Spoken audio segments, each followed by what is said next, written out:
నమస్తే, welcome to ASR news bulletin. ముందుగా headlines చూద్దాం.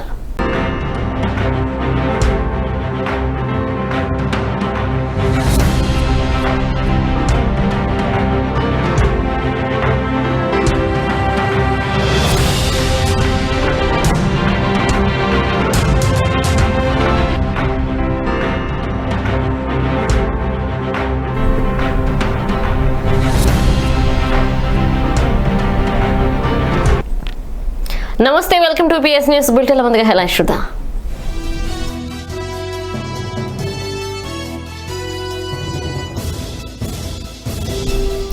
రాష్ట్రంలో పోర్టుల నిర్మాణం వేగవంతం చేయాలి, అధికారుల సమీక్షలో ఆదేశించిన సీఎం జగన్.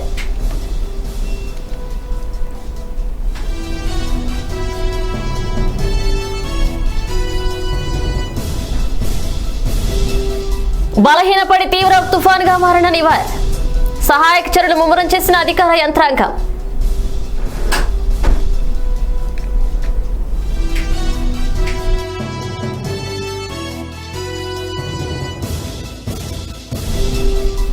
తిరుమలలో భారీ వర్ష బీభత్సం, కనుమదారులో విరిగిపడిన కొండ చర్యలు.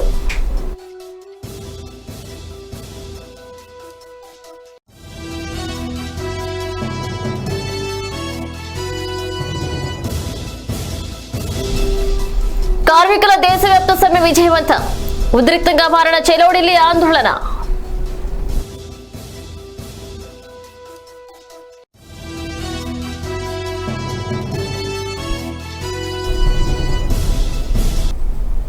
రాష్ట్రంలోని ఇండస్ట్రియల్ కారిడార్, పోర్టులు, విమానాశ్రయాలపై ముఖ్యమంత్రి వైఎస్ జగన్ సమీక్ష చేపట్టారు. పోర్టులు, ఫిషింగ్ హార్బర్ల నిర్మాణానికి తొలి ప్రాధాన్యత ఇవ్వాలని అధికారులకు సీఎం ఆదేశించారు.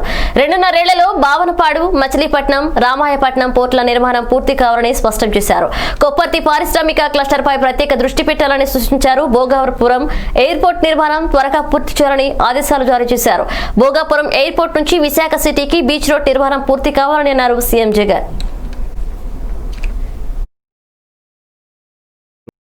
వేస్తా ఉన్నాం. కొత్తగా 3 క్యాన్సర్ హాస్పిటల్స్, 2 కిడ్నీ స్పెషాలిటీ,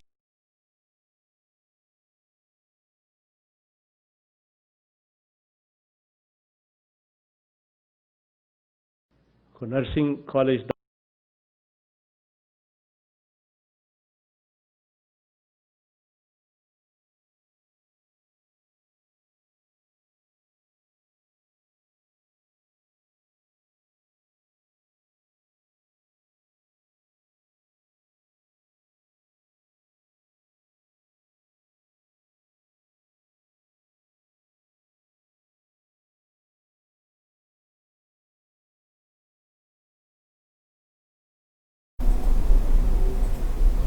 దక్షిణ భారతదేశంలోని తమిళనాడు, పుదుచ్చేరితో పాటు ఆంధ్రప్రదేశ్, కర్ణాటకలోని పలు ప్రాంతాల్లో నివర్ తుఫాన్ వివాసం సృష్టిస్తోంది. నైరుతి బంగాళాఖాతంలో ఏర్పడిన అల్పపీడనం వాయుగుండంగా తర్వాత తీవ్ర తుఫానుగా మారింది. బుధవారం అర్ధరాత్రి తీరం దాటింది.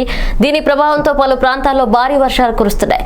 గంటకు 100 నుంచి 120 కిలోమీటర్ల వేగంతో గాలులు వీస్తున్నాయి. చాలా తీవ్రమైన తుఫానుగా బలహీనపడే అవకాశం ఉందని వాతావరణ కేంద్రం తెలిపింది. తుఫాను ప్రభావంతో బుధవారం రాత్రి పుదుచ్చేరిలో 237 మిల్లీమీటర్ల, తమిళనాడులోని కడలూరు పట్టణంలో 237 మిల్లీమీటర్ల వర్షపాతం నమోదు కాగా, రాజధాని చెన్నైలో అర్ధరాత్రి భారీ వర్షం కురిశాయి. భారీగా వీస్తున్న గాలులకు చెన్నైలో సుమారు 80 చెట్లు నేలకూలాయి. ఆంధ్రప్రదేశ్లోని పలు ప్రాంతాల్లోని వర్షాలు కురుస్తున్నాయి. తెలంగాణలో ఇవాళ పలు ప్రాంతాల్లో భారీ వర్షాలు కురిసే అవకాశం ఉందని వాతావరణ శాఖ అధికారులు తెలిపారు.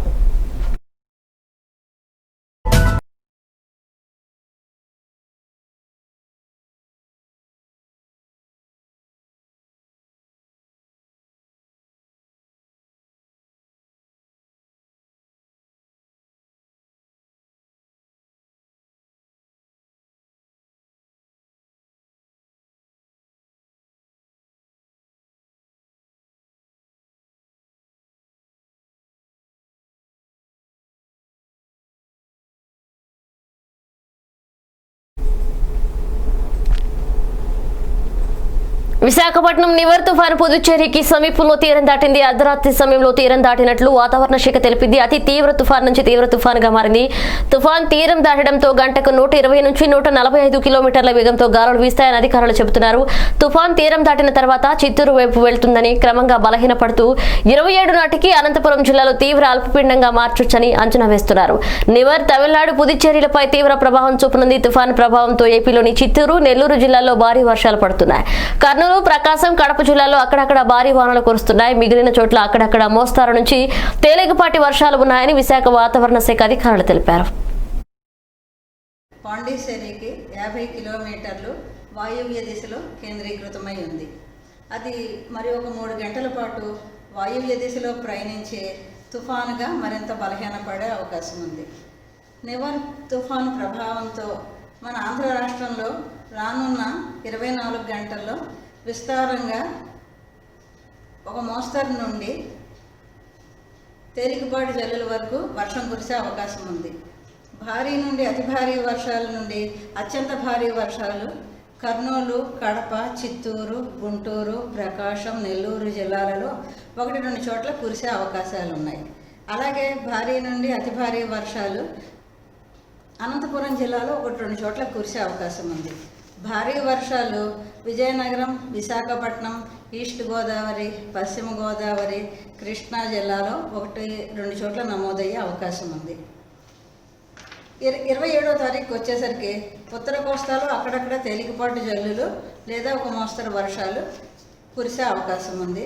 దక్షిణ కోస్తాలో చాలా చోట్ల ఒక మోస్తరు వర్షం కురిసే అవకాశం ఉంది. అలాగే భారీ నుండి అతి భారీ వర్షం గుంటూరు, ప్రకాశం, కృష్ణా. తిరుమలలో భారీ వర్షం బీభత్సం సృష్టించింది. కనుమదారిలో కొండ చర్యలు విరిగిపడ్డాయి. పలు భారీ వృక్షాలు గాలివాన తాటికి నేల కూరగాయి. పాప వినాశనం వద్ద పలు వృక్షాలు కూలాయి. వాటిని తొలగించే పనులు మొదలు పెట్టామని టీటీడీ అధికారులు ప్రకటించారు. మంగళవారం రాత్రి నుంచి తిరుమలలో ఎడతెరిపి లేకుండా కురిసిన వర్షానికి భక్తులు తీవ్ర ఇబ్బందులు పడ్డారు. పాప వినాశనం వద్ద ఒక చోట పలు వృక్షాలు కూలాయి. వాటిని తొలగించే పనులు మొదలు పెట్టామని టీటీడీ అధికారులు ప్రకటించారు.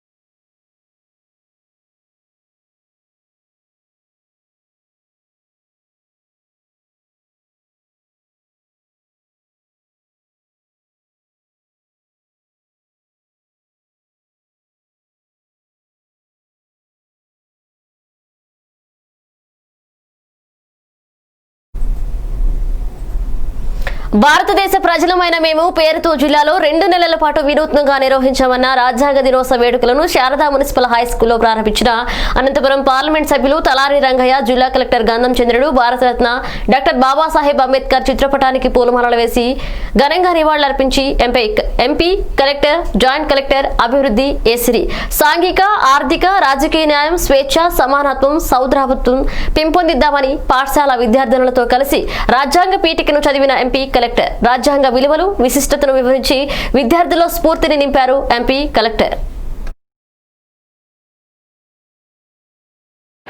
అంతస్తుల్లోనూ అవకాశాల్లోనూ గవర్నమెంట్ సిస్టమ్స్ కానీ వీటి ద్వారా కొన్ని సాధ్యం కాకపోవచ్చు. భవిష్యత్తులో వాటిని సాధించే దిశగా అంటే మనకు ఒక గోల్ అంటూ ఉంది అన్నమాట. సో ఆ విధంగా మన రాజ్యాంగం 1947 నుండి 49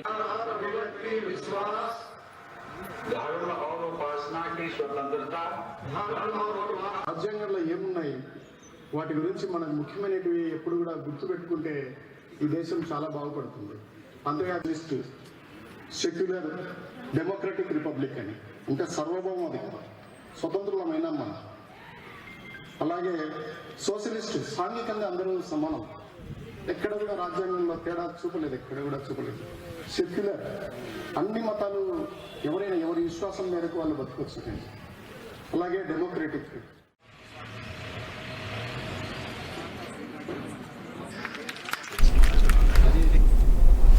భారతదేశ ప్రజలమైన మేము పేరుతో రాజ్యాంగ దినోత్సవ వేడుకలు ప్రారంభం. డాక్టర్ బాబాసాహెబ్ అంబేద్కర్ జవహర్లాల్ నెహ్రూ, సర్దార్ వల్లభాయ్ పటేల్, బాబు రాజేంద్ర ప్రసాద్ తదితరులకు రాజ్యాంగాన్ని అందిస్తున్న కుడ్య చిత్రం గోడపై చిత్రీకరణ ఆవిష్కరణ కార్యక్రమం మన అనంత సుందర అనంత కార్యక్రమంలో భాగంగా రుద్రంపేటప ఫ్లైఓవర్ గోడపై చిత్రీకరించిన దృశ్యం ఆవిష్కరణ కార్యక్రమం. ఈ కార్యక్రమంలో పాల్గొన్నారు జిల్లా కలెక్టర్, ఎంపీ, ఎమ్మెల్యేలు.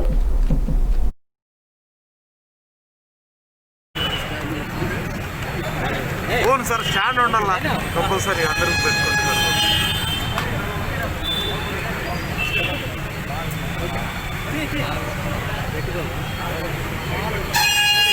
టచ్ సెల్ ఎన్నికి తీసుకున్నా కొంచెం నీదే టచ్ సెల్ ఎన్నికి తీసుకున్నా. అంబేద్కర్ గారు రచించి రాజ్యాంగం రచించి 75 సంవత్సరాలు ఈరోజు దేశమంతా కూడా రాజ్యాంగ దినోత్సవం. దేశంలో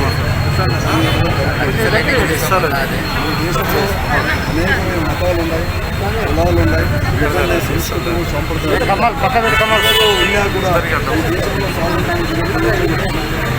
దేశంలో కళ్యాణదుర్గం మండల చాపిరి గ్రామానికి చెందిన షాహిదా బేగం, షాహిదమ్మ హత్య కేసులో 5 నిందితులను అరెస్ట్ చేశామని కళ్యాణదుర్గం డీఎస్పీ ఎన్ రమ్య పేర్కొన్నారు.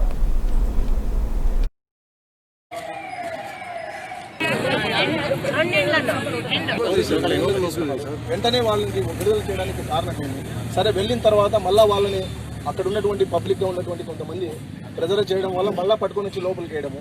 ఇక్కడ మేడం రాజకీయ నాయకుడికి, డబ్బున్నోనికి, ఉన్నోనికి, లేనోనికి అనే తారతమ్యం లేకుండా ఇది ప్రజల ప్రభుత్వం, ప్రజల సంక్షేమం కోరేటువంటి ప్రభుత్వం, ప్రజాప్రతినిధులందరికీ గౌరవించేటువంటి సిచ్యువేషన్లో ప్రతి ఒక్కరికి సమన్వయ పాలన జరగాలి.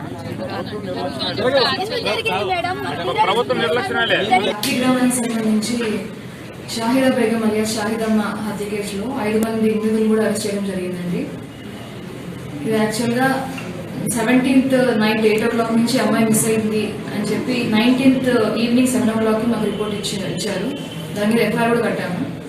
సో అప్పుడు విచారణలో భాగంగా బెస్తా రవి అనే అతను వాళ్ళని సస్పెక్ట్ చేశారు. సో అతను తీసుకొచ్చి విచారిస్తే తను ఇక్కడ మాల్యం దగ్గర హెచ్ఎల్సీ కెనాల్లో పడేసినట్టు చెప్పాడు. అక్కడంతా కూడా మేము చాలా సెర్చ్ చేశాము. తేలిన బాడీ ఏమో 24th ఈవినింగ్ 9 హెచ్ఎల్సీ కెనాల్ దగ్గర ట్రేస్ అయింది. సో ఇప్పుడు ప్రాథమిక విచారణలో మాకు తేలింది ఏంటంటే ఇతను పెళ్లి చేసుకుంటారని నమ్మించి ఆ అమ్మాయిని తీసుకెళ్లాడు. 17th నైట్ 7:30 ఆ టైంలో తీసుకెళ్లి మాల్యం దగ్గర వాళ్ళకి మాట వచ్చి తనని అక్కడ కాలంలో పడేశాడు. సో ఇతని పైన యాక్చువల్గా రౌడీ షీట్ ఓపెన్ చేశాము నిన్న. ఇప్పుడు 5 మందిని కూడా అరెస్ట్ చేసి రిమాండ్ పంపించడం జరిగింది. సో ఫర్దర్ ఇన్వెస్టిగేషన్లో ఏదైతే సెక్షువల్ అసాల్ట్ ఇవన్నీ చెప్తున్నారో ఫర్దర్ ఇన్వెస్టిగేషన్లో ఒకవేళ ప్రూవ్ అయిందంటే ఆ సెక్షన్స్ కూడా బిడ్డకి జరిగినట్లు వేరే అన్నం ఎవరికి జరగకూడదు. ఇది నా బిడ్డకి దిశ చట్టం కింద ఉరి తీయాలి వానికి. అదే నాకు ఒక కోరిక. ఇంకో ప్రతి ఆడపిల్లకి అన్యాయం జరగకూడదు. మీరంతా సహకారులకు మీడియా వాళ్ళు పోలీసులు సహాయ సహకారాలతో న్యాయం జరగాల. వేరే ఆడపిల్లకి అన్యాయం జరగకూడదు. కింద ఉరి తీయాలా. అంటే ఈరోజు రాష్ట్ర ప్రభుత్వం చూస్తూ ఉంది, అలాగే పోలీసులు చూస్తున్నారు, ప్రజలందరూ గమనిస్తున్నారు.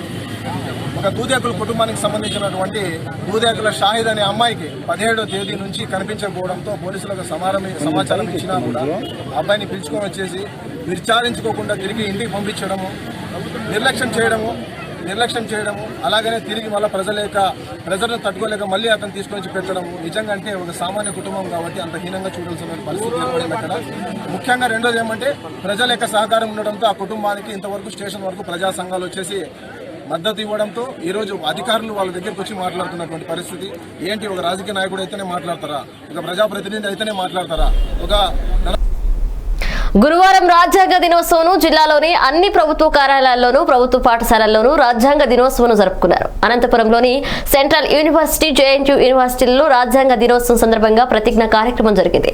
కేంద్రీయ విశ్వవిద్యాలయంలో వీసీ కోరి దూరదర్శన్తో మాట్లాడుతూ వచ్చే ఏడాది జనవరి వరకు రాజ్యాంగ దినోత్సవ కార్యక్రమాలు జరుపుతున్నట్లు ఆయన తెలిపారు. ముఖ్యంగా ప్రతి ఒక్కరూ రాజ్యాంగం గురించి అవగాహన కలిగి ఉండాలని తెలిపారు. అదేవిధంగా జేఎన్టీయూ యూనివర్సిటీలో ఎన్ఎస్ఎస్ ఆధ్వర్యంలో రాజ్యాంగ దినోత్సవం జరిగింది. ఈ సందర్భంగా NSS NHS coordinator professor Vasundhara సిబ్బందిచే ప్రతిజ్ఞ చేయించారు.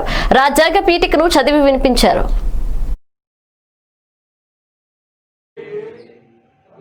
And to secure to all its citizens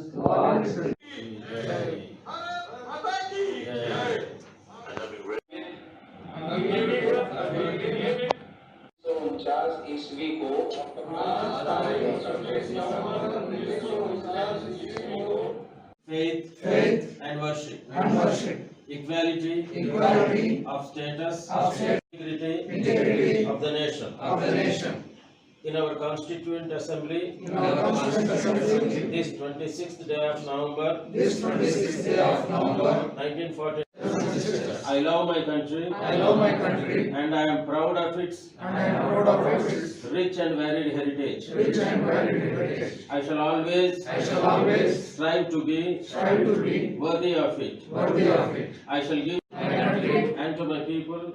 Andhra Pradesh celebrated a constituent day with all the staff and students and joined along with His Excellency the President of India. All the students participated and read the preamble of the Constitution, the justice, the liberty, equality and fraternity and its importance and its values, and spread that message to across the students and faculties of the Central University of Andhra Pradesh. And after the pledge was over, then we took the participation and discussion about the importance of the Constitution and its articles, and the participation of the student participation by conducting the student parliament, the conduct of the essays, the debate on various issues of the article and its amendment, why it is necessary and how the country is going to be progress, and based on the one single constitution. With all the faculties and students. Hyderabad నగరపాలక ఎన్నికల manifesto BJP విడుదల చేసింది. ఈ కార్యక్రమంలో కేంద్ర మంత్రి Kishan Reddy, BJP Yuva Morcha జాతీయ అధ్యక్షులు తేజస్వి సూర్య, రాష్ట్ర అధ్యక్షులు బండి సంజయ్ తదితరులు పాల్గొన్నారు.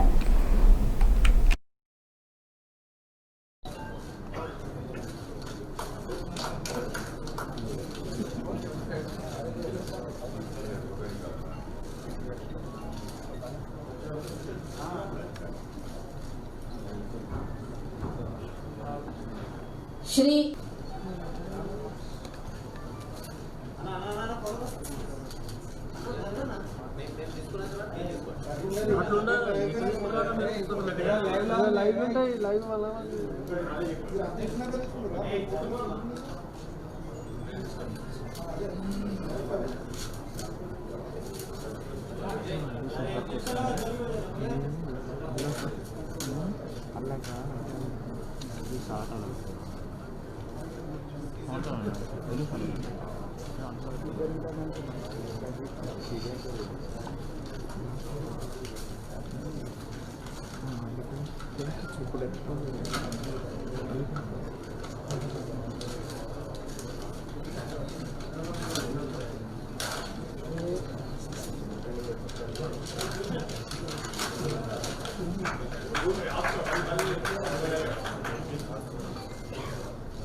కరోనా విపత్కర సమయంలో ప్రాణాలకు తెగించి విధులు నిర్వహించిన అవుట్ సోర్సింగ్ ఉద్యోగులకు ఉద్యోగ భద్రత కలిగించాలని అనంతపూర్లో ప్రభుత్వ సూపర్ స్పెషాలిటీ ఆసుపత్రి వద్ద ఉద్యోగులు ధర్నా, కుటుంబ భద్రత కోసం ప్రాణాలను సైతం లెక్క చేయకుండా జిల్లాలో కరోనా బారిన పడిన ఎంతో మందికి సేవలు అందించారు. జిల్లాలో ఇవాళ కరోనా ఉధృతి తగ్గించాలంటే దానికి కారణం మా సేవలేనని గుర్తు చేశారు. ఇలాంటి మమ్మల్ని అత్యవసర పరిస్థితుల్లో చేర్చుకుని మరలా తొలగించారని కార్మికులు ఆవేదన వ్యక్తం చేశారు.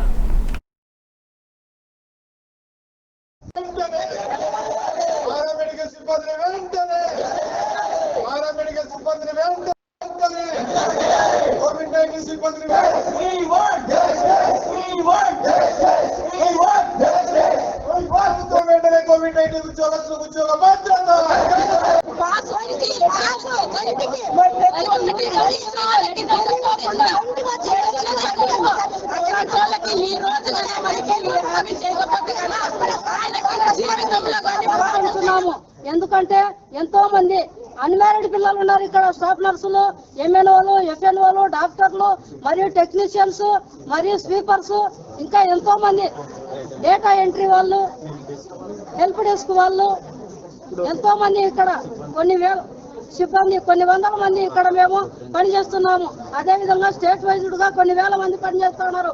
దయచేసి మా కడుపు కొట్టద్దు. మేము పేదవాళ్ళము, మేము బీదవాళ్ళము.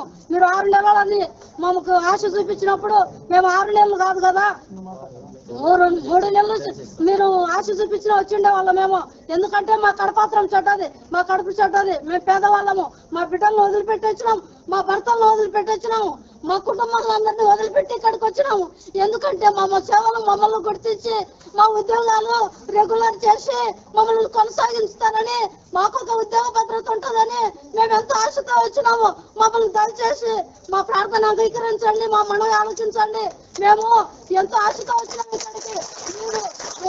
మూడు రోజులు 3 నెలలు అని చెప్పినా కూడా మేము వచ్చిండే వాళ్ళం. మేము 6 నెలలే కాదు, 3 నెలలైనా కూడా మేము వచ్చిందాం.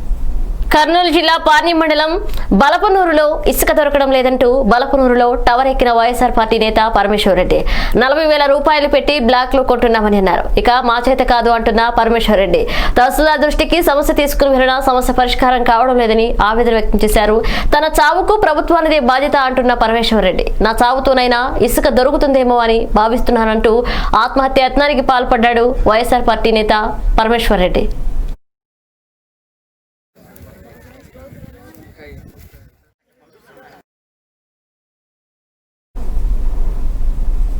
అనంతపురం జిల్లా నార్పాలలో దారుణం చోటు చేసుకుంది. భార్యను కడతీర్చాడు భర్త. నార్పాల మండలం శక్తినగర్ లో భార్యను భర్త చేసిన ఘటన చోటు చేసుకుంది. గురువారం చోటు చేసుకుంది ఈ ఘటన. శక్తినగర్ లో నివాసపుట్టిన భాస్కర్ భార్య పాలకుంట అంజనమ్మను కొడవలితో గొంతు కోసికోయడంతో భార్య అక్కడికక్కడే మృతి చెందింది. భార్యపై అనుమానంతోనే ఇంతటి దారుణానికి ఒడిగట్టాడని అంటున్నారు బంధువులు. అక్కడున్న స్థానికులు పోలీసులకు సమాచారం అందించడంతో మహిళ మృతదేహాన్ని పోస్టుమార్టం నిమిత్తం స్థానిక ప్రభుత్వ ఆసుపత్రికి తరలించారు. ఈ ఘటనలో పోలీసులు కేసు నమోదు చేసుకుని దర్యాప్తు చేస్తున్నారు.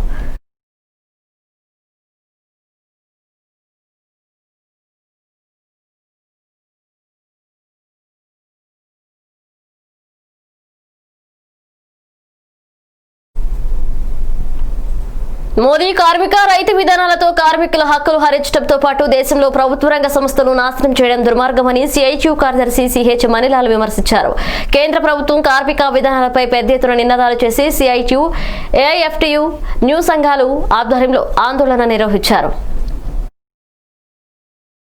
అటువంటి కార్మికులు బ్రిటిష్ వాళ్ళు ఉన్నప్పటి నుంచి మా హక్కులు ఉన్నాయి, సమ్మె చేసేవద్దు, 8 గంటల పని విధానం, ఇవన్నీ కూడా వీటిని అరేస్తూ ఉన్నారు. మీరు ఈరోజు దేశం మొత్తం మీద ఈరోజు కార్మికులకు రోడ్ల మీదకి వస్తూ ఉన్నారు. అట్లానే వివిధ పథకాల్లో పనిచేస్తున్నటువంటి కార్మికులు ఉన్నారు. ఆశాలు, రకరకాల పథకాలు వాళ్ళు. వీళ్ళు దీర్ఘకాలం పాటు 30 సంవత్సరాల పాటు పనిచేస్తూ ఉండి ఆ తర్వాత మాకు పెన్షన్ ఇవ్వండి అయ్యా మేము దిగిపోయేటప్పుడంటే ఈరోజు పెన్షన్ ఇవ్వడానికి సిద్ధపడతలేదు. పెన్షన్ ఇవ్వకపోను అక్కడక్కడక్కడ రాష్ట్రాల్లో సంక్షేమ పథకాలు అమలవుతూ ఉంటే వీళ్ళేదో ప్రభుత్వ ఉద్యోగులు అన్నట్టు వాళ్ళకు అమలవుతున్నట్టు సంక్షేమ పథకాలు కూడా అమలు చేయట్లేదు. కానీ ఈరోజు చాలా దుర్మార్గమైనటువంటి వైఖరిని మోడీ గారి ప్రభుత్వం అవలంబిస్తూ ఉంది. ఈరోజు జాతి సంపద, ఎల్ఐసి, బ్యాంకులు, రైల్వే, బొగ్గు ఫ్యాక్టరీలు ఇవన్నీ జాతి సంపద. ఈ జాతి సంపదని రిలయన్స్, అంబానీ, ఆదాని వీళ్ళందరికీ కూడా తాకట్టు పెట్టి వీళ్ళకి అమ్ముతా ఉన్నారు. ఈరోజు దేశం మొత్తం మీద నవంబర్ 26వ తారీఖు నాడు కేంద్ర ప్రభుత్వ విధానాలు, కార్మిక హక్కులు వీటన్నిటిని కూడా అరిస్తున్న విధానాలకు వ్యతిరేకంగా మేము రోడ్ల మీదకి వచ్చాము. అయ్యా మోడీ గారు, మీకు పార్లమెంట్లో బలం ఉందని చెప్పేసి మీరు అనుకుంటా ఉన్నారు. ఇవన్నీ కూడా చెల్లవు. కార్మికుల రోడ్ల మీదకి వస్తే కొట్టుకుపోయినటువంటి ప్రభుత్వాలు చాలా ఉన్నాయి. నీకు మిత్రుడిగా నీకు స్నేహం చేసినటువంటి వ్యక్తి అగ్రరాజ్యం అమెరికాలో ట్రంప్ అనేటువంటి ఆయన కూడా ఆయన పక్కపోయిన పరిస్థితుంది. ఆయన ఏదైతే అవలంబించాడో చీఫ్ గా వచ్చిన లేబర్ మేక్ ఇన్ ఇండియా అని చెప్పి పేరుతో నువ్వు కూడా కార్మికుల చేత పని చేయించుకోవటము, బానిసలాగా చేయటం అనేటువంటిది నువ్వు చేస్తున్న విధానము. దీనికి మేము వ్యతిరేకము. ఈ రోజు అనేక సంఘాలు, కార్మిక సంఘాలు ఐక్యకార్యాచరణగా ఈ కార్యక్రమం తీసుకోవడం జరిగింది. భారత రాజ్యాంగ దినోత్సవాన్ని దేశమంతటా ఘనంగా జరుపుతుంటే సింగనమల నియోజకవర్గంలో మాత్రం అంబేద్కర్ విగ్రహం ఏర్పాటు చేయడానికి స్థలం కరువైంది. దేశ భవిష్యత్తును దృష్టిలో పెట్టుకుని ఆనాడు డాక్టర్ బిఆర్ అంబేద్కర్ రాజ్యాంగాన్ని నిర్మిస్తే ఇవాళ ఒక్క చెత్త గొయ్యిలో పెట్టి అవమానించారు. అనంతపురం జిల్లా సింగరమణ మండలం వేముల గ్రామంలో ఈ ఘటన చోటు చేసుకుంది. జిల్లా కలెక్టర్ మాత్రం భారతదేశ ప్రజలమైన మేము అనే కార్యక్రమంతో జిల్లాలో వినూత్న శ్రీకారం చుట్టారు. రాజ్యాంగ రూపకర్త విలువలను ప్రజలకు తెలిసేలా చిత్రాలను ఏర్పాటు చేసి ఎంపీ ఎమ్మెల్యేలతో కలిసి వేడుకలు చేసుకున్నారు. గొయ్యిలో ఉన్న అంబేద్కర్ విగ్రహాన్ని చూసి ప్రస్తుత పరిస్థితుల్లో రాజ్యాంగ రూపకర్తకు విలువ లేదు, రాజ్యాంగానికి విలువ లేకుండా పోయిందని పలువురు విమర్శిస్తున్నారు. అనేక సంక్షేమ పథకాలు, ఎన్నో అభివృద్ధి కార్యక్రమాలు చేపడుతున్నామని చెప్పుకొస్తున్న ప్రభుత్వాలకు ఈ బొమ్మ నిదర్శనమని స్థానిక ప్రజలు విమర్శించారు.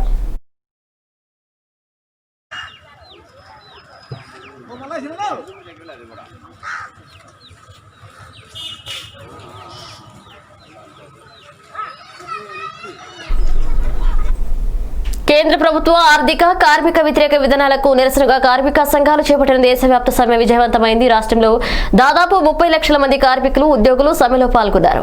సమ్మెకు మద్దతుగా 46,000 మంది సింగరేణి కార్మికులు విధులు బహిష్కరించారు. కార్మిక సంఘాలు దేశవ్యాప్త సమ్మెకు టీఆర్ఎస్ పార్టీ కూడా మద్దతు ప్రకటించింది. జాతీయ కార్మిక సంఘాలు చేపట్టిన దేశవ్యాప్త సమ్మెకు సింగరేణి గుర్తింపు సంఘం టీబీజీకేఎస్ సంపూర్ణ మద్దతు ప్రకటించింది. దీంతో దేశవ్యాప్తంగా సుమారు 25 కోట్ల మంది కార్మికులు, ఉద్యోగుల సమ్మెలో పాల్గొన్నారు.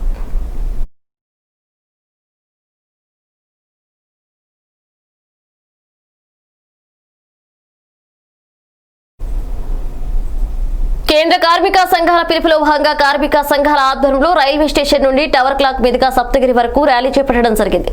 ఈ కార్యక్రమానికి సిఐటియు రాష్ట్ర కమిటీ సభ్యులు, యూనియన్ నాయకులు తదితరులు పాల్గొనడం జరిగింది.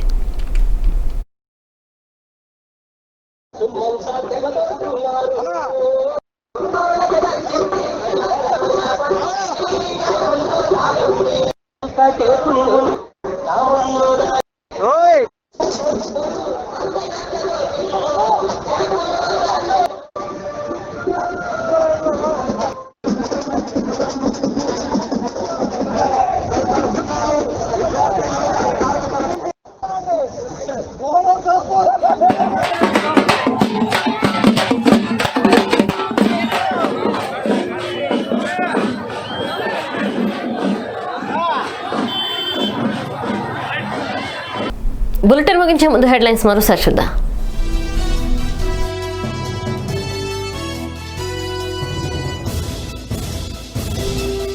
రాష్ట్రంలో పోర్టుల నిర్మాణం వేగవంతం చేయాలి, అధికారుల సమీక్షలో ఆదేశించిన సీఎం జగన్.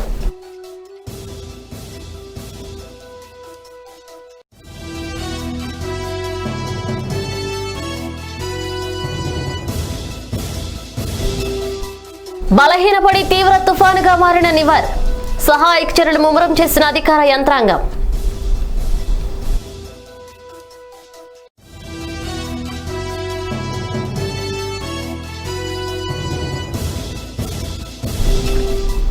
తిరుమలలో భారీ వర్ష బీభత్సం, కనుమదారలో విరిగిపడిన కొండ చర్యలు.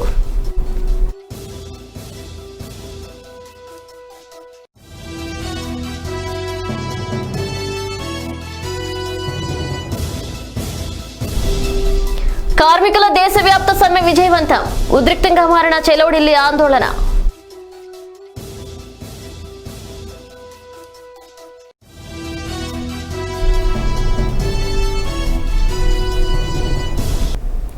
ఇవి bulletin updates. Keep watching ASR news. నమస్కారం.